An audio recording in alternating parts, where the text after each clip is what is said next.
Ele já foi o automóvel mais vendido nos Estados Unidos, que nos anos 90 era o mercado mais difícil e mais concorrido do mundo. Durante quase 10 anos, o Honda Accord reinou naquele mercado.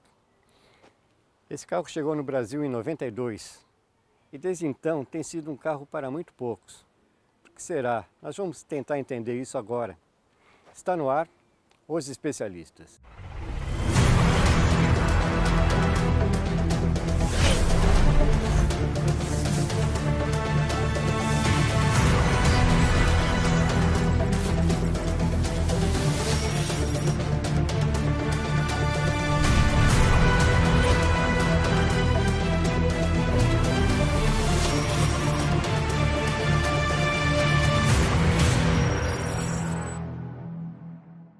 Os Especialistas.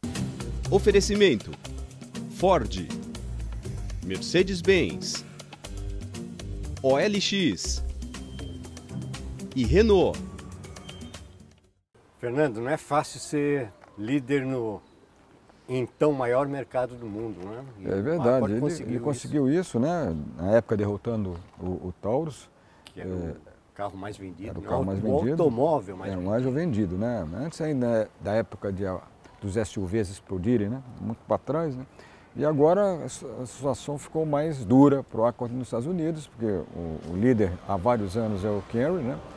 E depois o Civic na frente do Corolla, exatamente o contrário do Brasil, meio esquisito, né? Mas é assim, os mercados são diferentes, aí depois o Accord é atrás, né? O que acontece é que esse é um carro médio grande e ele tem que pagar o imposto de importação cheio, né, 35%, tem que concorrer aqui com as marcas alemãs, duas delas, a Mercedes e a BMW, já tem fábrica no Brasil, então o custo pode ser um pouquinho menor, não é muito menor, mas é um pouquinho menor. E o outro concorrente é o A4, né? Mas esse não tem muita penetração de mercado entre esses sedãs, né? E o Passat, que também tem pouca penetração nesse mercado, vamos dizer, de luxo, né? Que é liderado pelos alemães, até por tradição, não é? É verdade.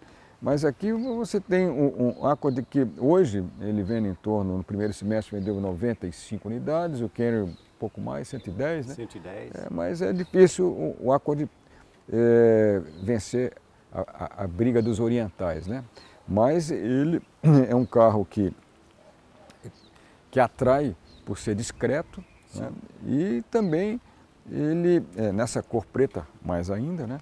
Mas ele não é um carro que passa desapercebido também, né? Ele tem uma silhueta em forma de arco, né? Você dá para ver aqui isso com muita clareza, né? Tem uma aplicação de um friso aqui, né? Que dá um certo ar de requinte ao carro, né? Uma coluna C que tem um desenho também bastante típico da Honda, né? E rodas também, o desenho apurado, né? Legal, quer dizer. E o ângulo mais bonito que eu acho é esse aqui da traseira, né? As lanternas em forma de C. Nesse aspecto, né? Lembra um pouquinho o Civic, mas o Civic é muito, talvez, audacioso demais, né? Esse daqui, como todo sedã grande, temos um enorme porta-malas aqui, né? 574 litros. Ele só perde para o Camry e para o Passat. Esse é um porta-malas um pouco maior. O Camry é um latifúndio de 500, quase 600 litros, não é? É verdade. Então, tem bagagem para a família inteira se viajar, né? Aqui você tem um step normal, com roda de aço, né? Não roda de liga leve, mas o step normal. E aqui, nessa tampa de isopor, macaco, enfim, os acessórios. Chave de roda, para eventual troca, né? O acabamento é muito bom, tudo revestido, né? Nada de chapa aparente, né? Um carro custa esse preço, também, né? Mesmo aqui, um carro que custa esse preço é mais que obrigação. O sistema de pescoço de ganso, né? Pescoço de ganso. Ideal que fosse com mola gás, né? Mas dá para passar. E tem um belo motor também, né, Fernando? 2 litros. Turbo, 256 cavalos, né? Comando variável. Isso, é. Aqui nós estamos vendo aqui que agora sim uma mola a gás. Agora, a grande novidade desse carro não é o motor, é a caixa de câmbio. É uma caixa de câmbio automática, a primeira no mundo com 10 marchas. E até hoje é a única caixa de câmbio automática de 10 marchas para carro de tração dianteira. É, porque Mustang e Camaro usam, mas tem tração depois traseira. Do Accord, né, mas a GM e a Ford desenvolveram juntas o câmbio de 10 marchas para a tração traseira, que hoje é usado no Mustang, no Camaro, na F-150 e na Silverado, nas picapes pesadas, né? Mas de tração dianteira, esse daqui é o único de 10 marchas no mundo. Esse tem 10 marchas. E é impressionante que a relação da 10ª marcha é de 0,51 para 1. Isso é muito longa. Você na estrada, você vai mal ouvir, como se fosse um carro elétrico, vai? Exatamente. Vamos dizer assim. Ele tem um silêncio a bordo de um carro elétrico em estrada. Na cidade você não vai chegar a usar 10. Não. Usa 6 marchas, 7 no máximo, olha lá. E uma coisa interessante... Só numa marginal, numa via expressa. Uma via expressa, é. Exatamente. É interessante que essa caixa, pelo número absurdo de marchas, ela consegue fazer reduções de 4 marchas em segundo. Não, você não está me vendo dentro de uma limusine, não. Eu estou dentro de um Honda Accord. Então você realmente aqui você pode esticar as pernas e parece que está numa limusine, né? O assoalho não é plano, tem um pequeno túnel aqui, para quem vai aqui no espaço central, esse passageiro é sempre sacrificado, mesmo nesse carro com toda essa largura, ele não tem, obviamente, o assoalho plano, né, que seria o ideal, mas tem as saídas de ar individuais, 2, né, para os passageiros do banco traseiro. Fernando, um interior simples, mas bem refinado, não é? Para um carro dessa categoria, obviamente não podia ser diferente. Exato, a posição de guiar é muito boa, né? Você tem aqui uma tela flutuante inclinada isso é bom para frente, que é bom, que acaba com os reflexos, né? Que isso é muito ruim às vezes em algumas telas multimídia. E a posição de dirigir é perfeita. Eu gosto desse volante de diâmetro reduzido. Isso que a Honda tem colocado em todos os seus carros esse conceito de volante um pouquinho mais reduzido em diâmetro. Né? Isso começou com o Civic SI lá atrás. Exatamente. Está aqui para o nosso Gáudio também no Accord. É muito bom esse esquema aqui. O resto, você olha que esse carro é um carro típico para o mercado americano, né? Não Exatamente. É um carro de luxo lá. Aqui é um carro de luxo, lá não é um carro comum. Né? Aliás, esse carro é fabricado nos Estados Unidos. Ele vem importado de lá. Mas aqui você tem uma aplicação de madeira, superfícies macias. E um detalhe curioso é que esse câmbio não tem aquele seletor que a gente está acostumado, mas ele é operado por teclas. Por teclas, exatamente. Né? Nenhuma alavanca, é um sistema muito simples. Né? Tem aqui uma posição de economia e a posição esporte. Né? Isso muda bem o comportamento, completamente resposta do acelerador. Muda inclusive a configuração do cluster. No Eco ele fica verde, no Sport ele passa a ser vermelho. E outro detalhe interessante, além da grande destaque desse carro, que está entrando na 10ª geração, além do câmbio, é o primeiro Honda no Brasil com recursos de direção semi-autônoma. Então você tem um controle adaptativo de velocidade, ou seja, o carro anda e para de acordo com o fluxo do trânsito à frente, né? Isso, exato. Você tem aquele sensor de permanência em faixa, que não é nenhuma novidade, mas para a Honda aqui no Brasil é. E tem também aquele alerta de fadiga do motorista. Ele detecta movimentos, vamos dizer, ou bruscos ou lentos demais. Alguma coisa está errada. Ele emite um alerta que é por meio de uma xícara de café. É verdade. Que também não é uma novidade, isso já foi introduzido pela Mercedes do classe S. É verdade. Temos aqui um teto solar, que para mim devia ser coisa de série para carros desse tipo. Né? E então, é um teto solar Brasil, pequeno, né? Relativamente pequeno, mas é suficiente para melhorar a atmosfera interna do habitáculo, né? Do interior do carro. Né? Vamos olhar como é que esse carro de 10 marchas anda? Vamos lá, a gente não vai usar a 10ª marcha na cidade, mas tem talvez um pedacinho ali nas vias expressas, a gente consiga usar. Tá bom? Vamos lá. É isso aí. É um carro de rodagem bastante suave, né? E esse motor, ele tem, apesar de ser um 4 cilindros e não um V6 que se usava antigamente, ele tem um torque. Mas o 2 litros turbo, né? Então ele tem um torque equivalente aos motores dos concorrentes, né? Quer dizer, quando é aspirado, no caso do Camry, né? Então, esse daqui tem uma resposta melhor, que eu acho, que em relação ao V6 do Camry. Assim, que é aspirado. É aspirado, né? Então, ele é um carro mais agradável de dirigir no pareando do trânsito, respostas muito melhores, né?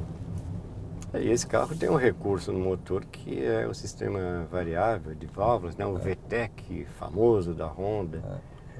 No caso aí, aplicado nas válvulas de emissão e nas válvulas de escapamento. Exatamente, né? Exatamente. E agora, andando no trânsito, você já vê que a seleção do câmbio, ela te permite que você tenha rotações mais baixas no uso do dia a dia. Sim. Isso parece um pormenor sem grande atratividade, mas o fato é que isso significa um silêncio a bordo melhor do que a média do segmento. Não só isso, né? Significa menor consumo também. Combustível, sem dúvida.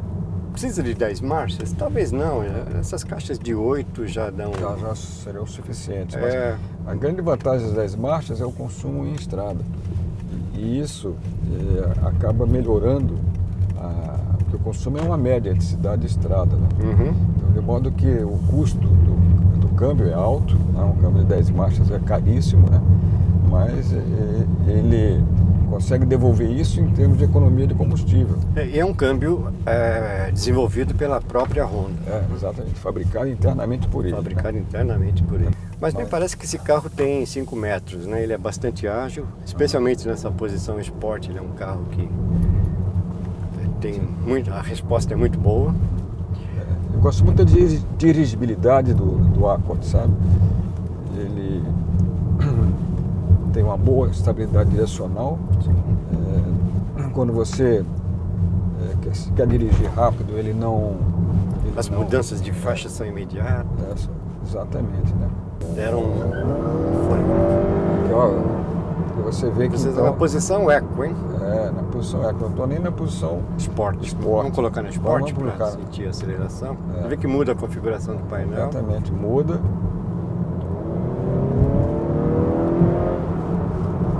Aqui você olha aqui. Você ainda ouve o motor, né? Essa é a diferença, né? Apesar de tudo, né? Na posição Sport. É um som agradável. Agradável. Um outro recurso que esse carro tem que é muito interessante é essa projeção holográfica da velocidade e das rotações do motor projetadas no para-brisa, na altura do... Ou seja, da sua visão, né? Você não precisa desviar o olhar para nada, né? É um carro que entrou na 10ª geração totalmente renovado. Tem muitos recursos de segurança, muitos recursos mecânicos. O desenho ficou mais atraente. Agora, existe uma tradição da Honda de confiabilidade, que isso é o que faz a fama da marca aqui no Brasil e não poderia ser diferente, né? Mas nós estamos falando de um carro de R$205 mil. Isso pega um pouco, não pega? Quando você tem imposto de importação nessa faixa, você não tem como escapar, né? E você tem os outros dois concorrentes alemães, BMW e Mercedes, montam os carros aqui. O BM Série 3 e a Mercedes Classe C. São rivais de peso, né? Agora, ambos de tração traseira, eles não têm o mesmo espaço atrás. É verdade que se diga isso, né? Essa é uma vantagem dos carros de tração dianteira, né? Tanto o Accord como o Camry são carros de tração dianteira, então eles te dão um pouco mais de espaço para as pernas atrás, no banco traseiro. E por outra, é difícil concorrer com os alemães da categoria da Mercedes e da BMW, porque são marcas já consagradas nesse segmento premium, e tem né? o apelo de ter uma produção nacional, né? Então esse é mais um apelo psicológico, né? Porque as pessoas acham que não, produzindo aqui é mais fácil de obter as peças. Não é exatamente isso que acontece, mas essa sensação de que você tem um carro produzido localmente sempre ajuda nas vendas, né? Sim, mas a gente pode falar também sobre o Audi A4, que custa mais barato que... Aí não tem jeito, né? Porque eles têm que fazer uma política de preços para concorrer, né? Então, mesmo assim é difícil conseguir espaço para o A4, porque você tem uma concorrência do Passat, né? o Passat correndo por fora, né? Correndo por fora, que tem muitos equipamentos por um preço realmente atraente, Você né? tem espaço, preço... e desempenho também. Desempenho. Só não tem o apelo, né? De ser um carro premium, né? Isso aqui, como o Accord e o Camry também, não são carros premium, são carros comuns, né? Mas no mercado americano, os japoneses tiveram um trabalho de formiguinha, foram aos poucos, tanto que os americanos estão desistindo praticamente dos sedãs, né? A Ford já tirou o Taurus e agora vai tirar o Fusion também. A Ford vai se dedicar à fabricação de SUVs e picapes, né? E a tendência também, a GM também está nos mesmos caminhos. Já tirou o Cruze de linha lá nos Estados Unidos, né? Está tirando. Mas mantém o Bolt, né? Mas o Bolt já é elétrico, né? É uma outra categoria. Mas a gente falava que esse carro, no comecinho a gente falou que esse carro foi o líder de vendas dos Estados Unidos na categoria dos automóveis, porque na época as picapes da série F da Ford que dominavam e ainda dominam o mercado americano. Aquela história que a gente já falou, né? Por que as picapes vendem aparentemente mais do que os carros? Simplesmente porque são poucas versões. Quer dizer, a série F, por exemplo, tem 8 modelos diferentes, todos chamam-se série F. E já que você pega um automóvel, você tem, por exemplo, na categoria sedã, 5, 6, 7 marcas diferentes dividindo, né? Então, picape só são 3 marcas, praticamente, né? Os freios são bastante precisos. E outra coisa também, suspensão não é aquela suspensão macia, é firme, típica americana, é uma suspensão com ajuste mais para firme do que para macio, né? A Honda assumiu aí um viés de esportividade desde da última geração do Civic, né? Eles se tornaram carros mais esportivos, e com o Accord na 10ª geração também ele ganhou um apelo mais esportivo. Você vê aqui no trânsito de cidade, você não sente tanto as vantagens do câmbio de 10 marchas, né? Você precisaria ir ou numa via expressa ou em estrada para você ver realmente que deixar o carro mais solto, né? Exato. Aí é difícil chegar até a 10ª. Penso que é fácil não, né? Para 120 por hora, e você já começa a perceber que ele vai para a 9ª e depois para a 10ª velocidade, né? As relações são super longas. Isso com, obviamente, benefícios do consumo de combustível. Fernando, o nosso ponto positivo para esse carro? Eu acho que esse câmbio de 10 marchas, pelo que ele proporciona de conforto em estrada. E por ser inédito também, né? Isso é inédito também, né? Esse, para mim, é o destaque do carro, junto com o espaço interno, né? Sim, o motor também eu acho que merece menção, porque é um motor bem eficiente, um motor bem esperto. E agora, ponto negativo você tem um preço que é pouco competitivo, né? Esse aqui é o grande empecilho para o Accord conseguir pegar tração, né? Poderia vender bem mais que as 96 unidades. No semestre, né? No semestre. Mas esse carro na faixa de 200 mil é difícil, vai ser sempre um mercado pequeno, né? Isso não tem dúvida, né? E tem concorrentes fortes, né? Complicado. Fortes com mais tradição no segmento. É verdade. Mas a Honda está firme com o Accord. Hoje é o seu carro de prestígio, né? Sem dúvida, tirando os carros de esporte, né? Que eles têm, né? É um carro que tem uma tradição de confiabilidade, né?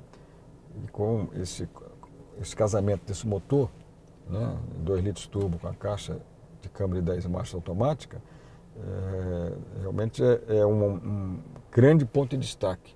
Para mim é um ponto alto do carro, né? No futuro a gente prevê que essa caixa de 10 marchas vai continuar, mas esse motor vai deixar de ser simplesmente como tem, vai ser um híbrido. A tendência é essa mesmo, né? Para você conseguir baixar o consumo. Menor capacidade cúbica, 1.5.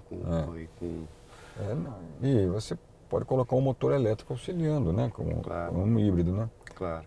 Então eu acho que esse seria um futuro que vai acontecer em breve, principalmente os carros maiores e mais pesados, né? Que tem consumo maior, partir para hibridização, né? É isso, gente. Olha, obrigado mais uma vez pela atenção, obrigado pela companhia, pelo prestígio. Ative o sininho para receber as notificações. Se não se inscreveu, por favor, se inscreva. E toda semana com uma novidade. Novo no nosso canal no YouTube, Os Especialistas. Vejo vocês depois, hein? Um abraço, gente. Até lá.